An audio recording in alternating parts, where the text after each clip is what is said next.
بسم الله الرحمن الرحيم ويوم تشقق السماء بالغمام ونزل الملائكة تنزيلا الملك يومئذ الحق للرحمن وكان يوما على الكافرين عسيرا يوم يعض الظالم على يديه يقول يا ليتني اتخذت مع الرسول سبيلا يا ويلتى ليتني لم أتخذ فلانا خليلا لقد أضلني عن الذكر بعد إذ جاءني وكان الشيطان للإنسان خذولا۔ اور اس دن کو یاد کرو جب آسمان پھٹ پڑیں گے اور بادل نمودار ہو جائے گا، اور اسی بادل سے گروہ در گروہ فرشتے کنٹینیو نازل کیے جائیں گے، اور اس روز بڑھت بادشاہت صرف اللہ رب العالمین رحمان کے لیے ہوں گی، اور وہ دن کافروں پر بڑا سخت ہوگا، اور اس دن ظالم اپنے ہاتھوں کو چبائیں گے اور کہیں گے کہ کاش ہم نے رسول کا ساتھ دیا ہوتا، رسول کے ساتھ اپنا رستہ اختیار کیا ہوتا، کاش ہم نے فلاں کو اپنا دوست نہ بنایا ہوتا۔ تحقیق کے شیطان نے دلیلوں کے آ جانے کے بعد مجھ کو گمراہ کیا، اور شیطان اسی طرح سے ساتھ چھوڑ دینے والا ہے۔ سامعین کرام، سورۃ الفرقان ہے، یہ سورہ نمبر 25 ہے، اور ابھی اسی صورت سے آپ کے سامنے آیت نمبر 25، 26، 27، 28 اور 29، 25، 26، 27، 28 اور 29 یہ چند آیات آپ کے سامنے تلاوت کی گئی ہیں۔ ان آیات کے اندر اللہ تبارک و تعالیٰ نے قیامت کی سختی کو بیان کیا ہے، خصوصاً ان لوگوں کے لیے سختی ہوگی جن کے سامنے اللہ کا ذکر بیان کیا جائے، جن کے سامنے قرآن کریم کے آیات اور اللہ کے حکموں کو بیان کیا جائے، نبی اکرم صلی اللہ علیہ وسلم کے طریقے کو بیان کیا جائے، واضح کیا جائے، اس کے باوجود وہ اس سے منہ موڑے اور اس کے مقابلے میں اپنے نفس کو، اپنے دوسرے ہم نواؤں کو اپنا دوست بنائے، ایسے لوگوں کے اوپر بڑا سخت ہوگا۔ اسی چیز کو اللہ تبارک و تعالیٰ یہاں پر بیان فرما رہے ہیں۔ اللہ تبارک و تعالیٰ فرما رہے ہیں وَيَوْمَ تَشَقَّقُ السَّمَاءُ بِالْغَمَامِ وَنُزِّلَ الْمَلَائِكَةُ تَنزِيلًا، اور اس دن آسمان پھٹ پڑے گا اور اس میں سے بادل نمودار ہو جائے گا، اور اسی بادل سے گروہ در گروہ فرشتے قیامت کے میدان کے لیے نازل ہونا شروع ہو جائیں گے۔ یہاں پر آسمان پھٹ پڑے گا، اس کا تو ایک مطلب یہی ہے کہ آسمان پھٹے گا اور اس میں سے بادل نمودار ہوگا۔ اس کا دوسرا مطلب یہ ہے کہ اس آسمان کو جس ایلیمنٹ اور جس مادے سے اللہ نے پہلے بنایا تھا،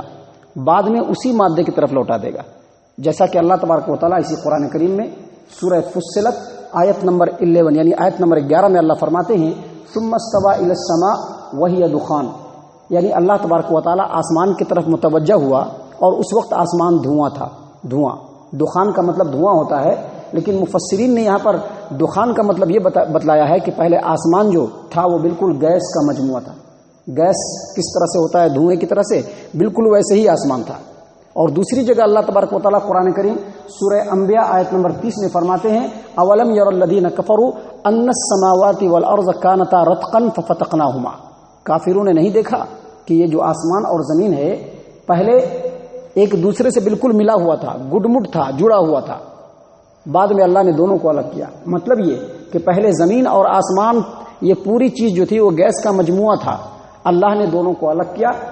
اور دونوں کو زمین و آسمان کی شکل دی۔ تو اس کا دوسرا مطلب یہ ہوا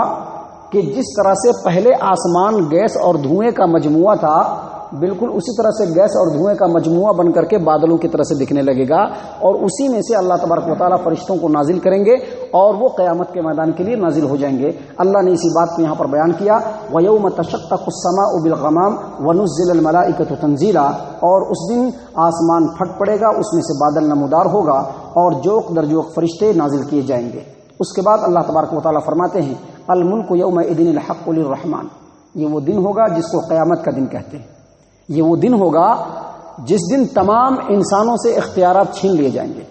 انسانوں اور جناتوں کو جو اس دنیا کے اندر اختیار ملا ہوا ہے، جس طرح سے چاہتے ہیں اپنی زندگی بسر کرتے ہیں، جو چاہتے ہیں رستہ اختیار کرتے ہیں،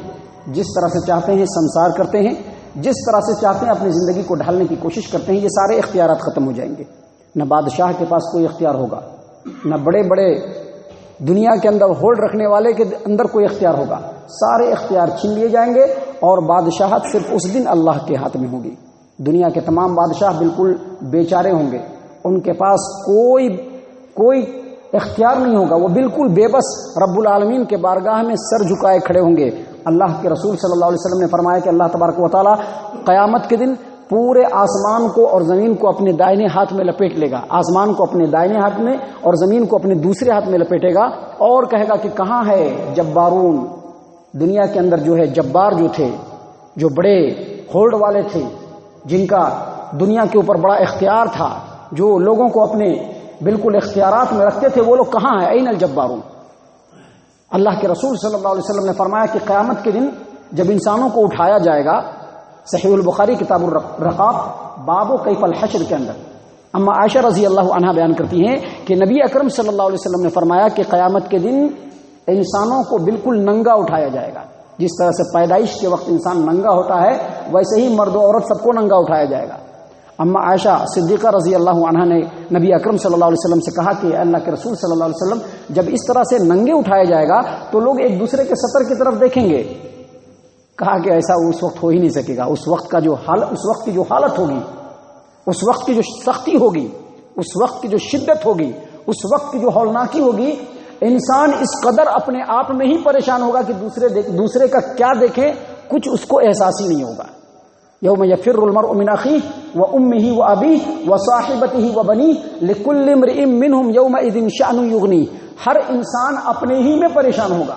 دوسرے کو دیکھ ہی نہیں سکے گا۔ اور ایک اور روایت جو اسی صحیح بخاری کی ہے، کتاب الرقاق کی ہے، باب کیف الحشر کے اندر ہے کہ عبداللہ ابن عباس رضی اللہ عنہما نے بیان کیا کہ نبی اکرم صلی اللہ علیہ وسلم نے خطبہ دیتے ہوئے کہا کہ قیامت کے روز تمام انسانوں کو بالکل ننگے بدن اور ننگے جسم اور ننگے پیر اٹھایا جائے گا، اور مخلوقات میں سے سب سے پہلے جس کو کپڑا پہنایا جائے گا وہ ابراہیم علیہ الصلوۃ والسلام ہوں گے۔ تو جب انسان ننگا ہی پیدا ہوگا تو اس کی بادشاہت کیا ہوگی، اس کا اختیار کیا ہوگا؟ کچھ بھی اختیار نہیں ہوگا۔ اللہ نے اسی بات کو یہاں پر فرمایا، الملک یومئذ الحق للرحمن۔ اس دن جو بادشاہت ہوگی وہ رحمان کی حقیقی بادشاہت ہوگی۔ دنیا کے بادشاہوں کا تو بہت برا حال ہوگا، دنیا کے اندر جو بادشاہت اختیار کیے رہے ہوں گے ان کا تو بہت برا حال ہوگا۔ عام لوگ بھی بالکل بے بس ہوں گے، بالکل بیچارے ہوں گے، کسی کو کوئی اختیار نہیں ہوگا۔ اور اللہ نے مزید فرمایا وَكَانَ يَوْمًا عَلَى الْكَافِرِينَ عَسِيرًا، اور اس دن کافروں پر بڑا سخت ہوگا یہ دن۔ یہ 50,000 سال کا جو ایک دن ہوگا قیامت کے دن کا، جو ایمان والے ہوں گے، جو مومن ہوں گے، جنہوں نے اپنے آپ کو، اپنے نفس کو اور اپنی زندگی کو اللہ تبارک و تعالیٰ کے حکموں کے بالکل تابع کر دیا ہوگا، رب کے حکموں کے مطابق اپنی زندگی کو گزارا ہوگا، ایسے لوگوں کے لیے 50,000 سال جو ہے وہ بالکل ایسے ہو جائے گا جیسے ایک فرض نماز ادا کرتے ہیں اور جو وقت ہوتا ہے، جیسا کہ سنن بیہقی کی روایت میں ہے کہ مومنین کے لیے قیامت کا ایک 50,000 سال کا جو دن ہوگا وہ بالکل ایک فرض نماز کو ادا کرتے ہیں اور جو وقت لگتا ہے اتنا ہی وقت لگے گا بس۔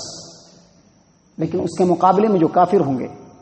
جنہوں نے نفس پرستی کی ہوگی، جنہوں نے نافرمانی کی ہوگی، جنہوں نے اس دنیا میں اللہ تبارک و تعالیٰ کے حکموں کو بالکل اس طرح سے نہیں نبھایا ہوگا جس طرح سے حق ہوگا، ایسے لوگوں کے لیے جو 50,000 سال کا جو دن ہوگا یہ انتہائی سخت ہو جائے گا۔ اور یہ تجربہ بھی ہے، ایکسپیرینس بھی ہے کہ مصیبت کے وقت میں جو وقت ہوتا ہے بڑا لمبا ہو جاتا ہے، جبکہ خوشی کے اوقات بہت جلدی نکل جاتے ہیں۔ تو اللہ نے اسی بات کو یہاں پر فرمایا کہ وَكَانَ يَوْمًا عَلَى الْكَافِرِينَ عَسِيرًا، وہ دن کافروں کے اوپر بڑا سخت ہوگا اور بہت ہی بھاری ہوگا۔ اور اس کے بعد اللہ تبارک و تعالیٰ فرماتے ہیں وَيَوْمَ يَعَضُّ الظَّالِمُ عَلَى يَدَيْهِ يَقُولُ يَا لَيْتَنِي اتَّخَذْتُ مَعَ الرَّسُولِ سَبِيلًا يَا وَيْلَتَى لَيْتَنِي لَمْ أَتَّخِذْ فُلَانًا خَلِيلًا۔ قیامت کے دن جب ایمان والوں کا فیصلہ ہوگا اور ایمان والوں کو جنت نصیب ہوگا، اور جو جہنمی ہوں گے ان کے اوپر جب جہنم مسلط کرنے کی بات کی جائے گی، جہنم اس کے کھاتے میں لکھا جائے گا، تو ایمان والوں کے آرام اور آشائش کو دیکھ کر کے وہ اپنے ہاتھوں کو چبانا شروع کر دیں گے، خصوصاً وہ لوگ جن کے سامنے نبی اکرم صلی اللہ علیہ وسلم کا فرمان گزرے، اس کے باوجود وہ اپنے نفس کی پرستش کرنے والے ہوں، جن کے سامنے نبی اکرم صلی اللہ علیہ وسلم کا فرمان آئے اس کے باوجود اپنے اماموں کی پیروی کرنے والے ہوں، جن کے سامنے نبی اکرم صلی اللہ علیہ وسلم کا فرمان آئے اس کے باوجود اپنے پیروں کی پیروی کرنے والے ہو، اپنے ادھر ادھر کے لوگوں کی پیروی کرنے والے ہو، ایسے لوگ خاص طور سے ایمان والوں کے اچھے انجام کو دیکھنے کے بعد اپنے ہاتھوں کو چبانا شروع کر دیں گے اور کیا کہیں گے؟ اللہ فرماتے ہیں وَيَوْمَ يَعُضُّ الظَّالِمُ عَلَى يَدَيْهِ يَقُولُ يَا لَيْتَنِي اتَّخَذْتُ مَعَ الرَّسُولِ سَبِيلًا، کاش ہم نے رسول کا ساتھ دیا ہوتا۔ مشرکین مکہ بھی اس میں شامل ہوں گے، اور مشرکین مکہ کے بعد قیامت تک آنے والے وہ تمام انسان جن کے سامنے نبی کا فرمان گزرے، اس کے باوجود وہ ابا کی سننا شروع کر دیں، اماں کی سننا شروع کر دیں، بیوی کی سننا شروع کر دیں، اپنے نفس کی سننا شروع کر دیں، اپنے آرام و آشائش کی سننا شروع کر دے، اپنے اماموں کی سننا شروع کر دے، اپنے عالموں اور اپنے پیروں کی سننا شروع کر دے، ایسے تمام لوگ ہاتھ کو چبائیں گے اور کاٹیں گے اور کہیں گے کہ کاش ہم نے رسول کا ساتھ دیا ہوتا، کاش ہم رسولوں کی پیروی کی ہوتے۔ یہ جو قرآن کریم کی جو یہ آیت ہے، اس کا حکم عام ہے تمام انسانوں کے لیے۔ اللہ تبارک و تعالیٰ نے قرآن کریم کے اندر اسی بات کو دوسری جگہ سورۃ الاحزاب میں فرمایا، یوم نقلب وجوہہم، اللہ تبارک و تعالیٰ فرماتے ہیں کہ ہم ان کے چہرے کو آگ پر پلٹیں گے، الٹ پلٹ کریں گے، اور جب ان کے چہرے کو آگ پر الٹ پلٹ کریں گے تو وہ کیا کہیں گے؟ یا لیتنا اطعنا اللہ واطعنا رسولا، کاش کہ ہم نے اللہ اور اس کے رسول کی پیروی کی ہوتی۔ انا اطعنا سادتنا وکبراءنا فاضلونا السبیلا، ہم نے اپنے بڑوں کی پیروی کی۔ انا اطعنا سادتنا وکبراءنا، اپنے سرداروں کی پیروی کی، ہم نے اپنے بڑوں کی پیروی کی، انہوں نے ہم کو اللہ اور اس کے رسول کے راستے کے خلاف چلانے کی کوشش کی، ہم نے اس پر چلنا شروع کر دیا، اللہ اور اس کے رسول کی اطاعت کو چھوڑ دیا۔ کاش ہم نے اللہ اور اس کے رسول کی اطاعت کی ہوتی۔ یہ رسول اکرم صلی اللہ علیہ وسلم کی جو اطاعت ہے یہ فرض ہے، یاد رکھیے، پورے انسانیت کے اوپر فرض ہے۔ اللہ اور اس کے رسول کی اطاعت سے ہٹ کر کے کسی کی بھی اطاعت کرنے والا ہو، ضروری نہیں کہ صرف اماموں کی اطاعت کرنے والا، اپنے نفس کی بھی اطاعت کرنے والا، وہ دراصل اللہ اور اس کے رسول کا مخالف ہے۔ وہ اللہ اور اس کے رسول کا مخالف ہے۔ کسی کے اوپر لیبل نہیں چپکانا چاہیے کہ فلاں ہی مخالف ہے، نہیں، کوئی بھی مخالف ہو سکتا ہے۔ جس کے سامنے رسول کی بات آئے، اپنے اما بابا اور فلاں اور چنا کی ماننا شروع کر دے، وہ بھی اللہ کے رسول کا مخالف ہے۔ جس کے سامنے اللہ کے رسول صلی اللہ علیہ وسلم کا فرمان آئے اور اپنے نفس کی اطاعت کرنا شروع کر دے، وہ بھی اللہ اور اس کے رسول کا مخالف ہے۔ اور جس کے سامنے اللہ اور اس کے رسول کا فرمان آئے، وہ اپنے اماموں اور پیروں کے پیچھے چلنا شروع کر دے، وہ بھی اللہ اور اس کے رسول کا مخالف ہے۔ کہا اطعنا اللہ واطعنا رسول، کاش کہ ہم نے اللہ اور اس کے رسول کی اطاعت کی ہوتی۔ یہاں پر اللہ تبارک و تعالیٰ فرماتے ہیں یوم یعض الظالم علی یدیہ یقول یا لیتنی اتخذت مع الرسول سبیلا، کاش ہم نے اپنا رستہ رسول کے رستے کے ساتھ ملا لیا ہوتا، کاش رسول کے رستے پر چل پڑے ہوتے۔ یا ویلتا لیتنی لم اتخذ فلانا خلیلا، کاش کہ ہم نے فلاں کو اپنا دوست نہیں بنایا ہوتا، کاش ہم فلاں کے کہنے پر نہیں چلے ہوتے۔ اور شیطان کی سب سے بڑی چاہت یہ ہوتی ہے کہ اللہ اور اس کے رسول کے رستے سے ہٹا کر کے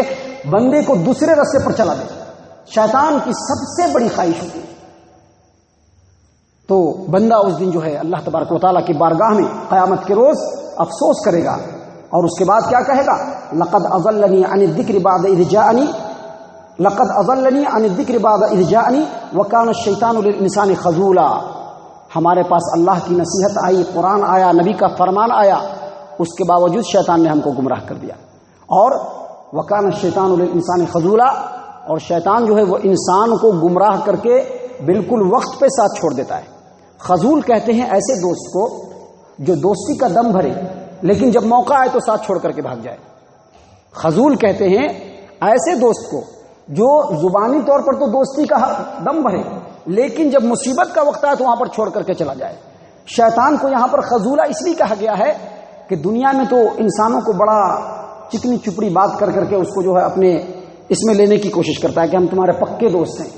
لیکن جب عین موقع آتا ہے دنیا کے اندر بھی تو بھی شیطان اس وقت بھاگتا ہے، اور کل قیامت کے میدان میں بھی وہ ساتھ چھوڑ کر کے بھاگے گا، کہا کہ ہم تم کو نہیں گمراہ کی دوائی، ہم تم کو ایک راستہ دکھایا تھا، تم نے فوراً اس کو قبول کر لیا۔ تو اسی بات کو اللہ نے فرمایا کہ اس دن کافرین